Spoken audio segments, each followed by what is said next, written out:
Hello guys, good morning. कैसे हैं आप सभी?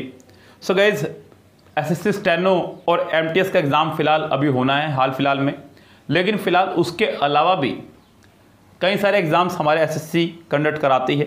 CPO, CGL, MTS, CHSL. और मुझसे अक्सर बच्चे यही सवाल पूछते रहते हैं कि सर वोकैबुलरी कौन सी बुक से कराई जाए, या वोकैबुलरी कौन सी बुक से करी जाए, या वोकैबुलरी की कोई ट्रिक है क्या, हम लोग इसको वहाँ से याद कर लें क्या, ब्लैक बुक कैसी रहेगी, केडी कैंपस से मैंने याद कर रखी है वोकैबुलरी कैसी रहेगी। तो गाइस, ऐसे बहुत सारे सवाल बच्चों के जो रोज़ाना कम से कम दिन में मुझसे 4 से 5 बार पूछे ही जाते हैं। तो आज की ये वीडियो उन्हीं सब बच्चों को समर्पित है। ज़रा ज़रूर देख लें कि कौन सी बुक आपके वोकैबुलरी के लिए बढ़िया रहेगी और क्यों रहेगी। ऐसा नहीं है कि मतलब इसके पीछे कोई स्पेशल रीज़न है, क्यों रहेगी ये भी मैं आपको बताने वाला हूँ। गाइस, आप सबको सबसे पहले मैं ये बता दूँ कि आपको वोकैबुलरी के लिए सिर्फ या तो किरण करनी है या एमबी। अब इसका साफ साफ रीज़न ये नहीं है कि मैं इनको करा रहा हूँ। रीज़न क्या है वो सुनिए आप बच्चों।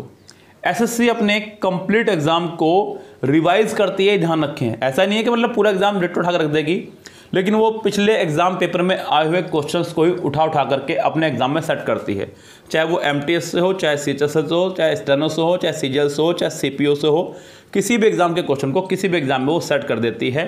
यानी कि आप मुझे कोई भी पेपर ला कर दिखाइए, मैं आपको सारे क्वेश्चन जो है डिट्टो पिछले एग्ज़ाम में आए हुए दिखा सकता हूँ।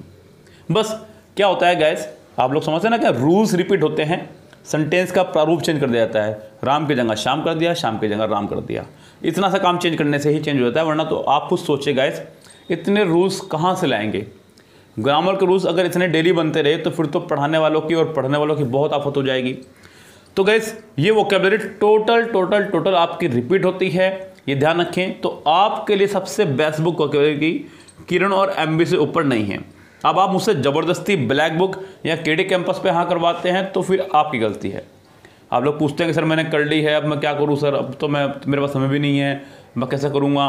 तो भैया ठीक है, फिर आपने केडी कैंपस कर लिया तो अगर किसी के कहने पर, अगर आपने ब्लैक बुक कर लिया तो पता नहीं कितनी सारी बुक के और अन्य नाम मुझे गिनवाते हैं बच्चे। लेकिन गाइस, किरण और एमबी से बाहर आपकी वोकैबुलरी नहीं आएगी। ये बात मैं एक बार नहीं 50 बार कह चुका हूँ। अब गाइस, करनी कैसे है? एमबी बुक की वोकैबुलरी मैं आपको सेट वाइज करवाता हूँ। सुबह 8 बजे इसकी वीडियो आती है डेली, आप जाके प्लेलिस्ट में देख सकते हैं। एमबी बुक से वोकैब की हमारी प्लेलिस्ट में सबसे ऊपर इसकी प्लेलिस्ट रखी हुई है। अगर किरण की वोकैबुलरी करनी है तो ये हमने सिर्फ पेड में रखी है। देखिए, थोड़ा बहुत अपने लिए भी रखा है।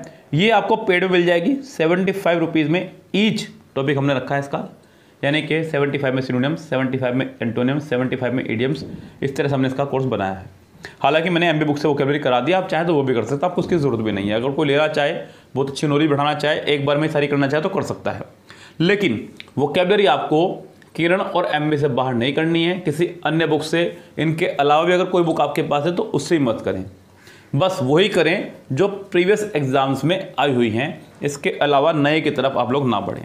ओके गाइस, सो फिलहाल ये आपके लिए एक सलाह थी जो आप मुझसे पूछ रहे थे। अब मैं सबको व्हाट्सएप पर जवाब दूं, फिर वो दूसरा सवाल पूछेगा, फिर मैं उसका जवाब दूं। इस तरह से गाइस बहुत समय वेस्ट होता है। दूसरी बात, आप लोग सोचते हैं कि फ़ोन कॉल्स वगैरह अटेंड करना जरूरी है। गाइस, अगर मैं फ़ोन कॉल्स अटेंड करूँगा तो ये आपके लिए मटेरियल जो ये पेजेस जो बनाने पड़ते हैं, जो ढूंढना पड़ता है, इसमें भी समय लगता है गाइस। और फिर अपने ऑफलाइन बैचेस भी पढ़ाने होते हैं, ऑनलाइन के जो हमारे पेड बैच चल रहे हैं उनको भी पढ़ाना है। तो गाइस बहुत सारे काम हैं, फ़ोन कॉल से बचें और मैसेज पर फोकस करें अपना। ओके गाइस, फिलहाल चलते हैं, लेते हैं आपसे विदा। Goodbye, have a nice day.